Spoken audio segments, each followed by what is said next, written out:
Thyroid নিয়ে কিছু কথা। থাইরয়েড দুই প্রকার হয়, একটা হলো হাইপো ও আরেকটি হলো হাইপার। এটি এমন একটা সমস্যা যেটা বাহিরে থেকে দেখা যায় না, কিন্তু ভেতর থেকে জীবনটাকে নষ্ট করে দেয়। ঘন ঘন মুড সুইং হয়, হঠাৎ করে মানুষ রেগে যায়, শরীরে অনেক ক্লান্তি থাকে অথচ ঘুম ঠিক মতো হয় না। অনেক সময় মাথা ঘোরায়, হাত পা থরথর করে কেঁপে ওঠে, চোখে অন্ধকার দেখা, শরীরে হুটহাট করে ব্যথা অনুভব করা, মাথা কাজ করে না, ভুলে যাওয়া একরকম উপসর্গ দেখা দেয়। কখনো ওজন বাড়ে আবার কমে, খাওয়ার অভ্যাসে পরিবর্তন আসে, চুল পড়ে ত্বক শুকিয়ে যায়, কিন্তু সবাই ভাবে হয়তো নিজের যত্ন নেওয়া হচ্ছে না। মন খারাপ থাকে, কিছুতেই আনন্দ লাগে না, কিন্তু কেউ ভাবে না এটা হরমোনাল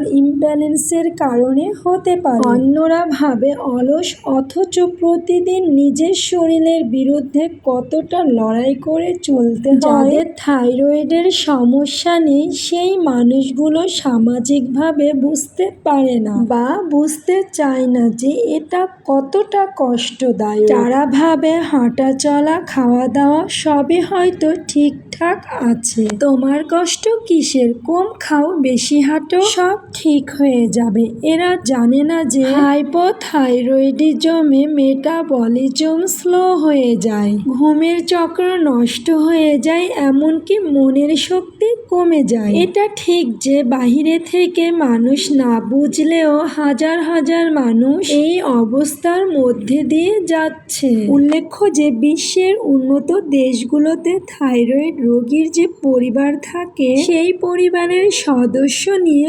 কাউন্সিলিং করানো হয়। রোগীর সাথে কেমন আচরণ করলে তারা স্বাভাবিক থাকবে সে বিষয়ে পরামর্শ দেওয়া হয়, কি খেতে পারবে কি খাবে না সব। অথচ আমাদের বাঙালির বেশিরভাগ পরিবারই এই মুড সুইং ডিপ্রেশনকে ঢং বলে উড়িয়ে দেয়। মানুষ না ভেবে নানাভাবে জাজ করে। এই জন্য রোগীর আশেপাশে শুভাকাঙ্ক্ষী এবং পরিবার পরিজন সবার সচেতন দরকার।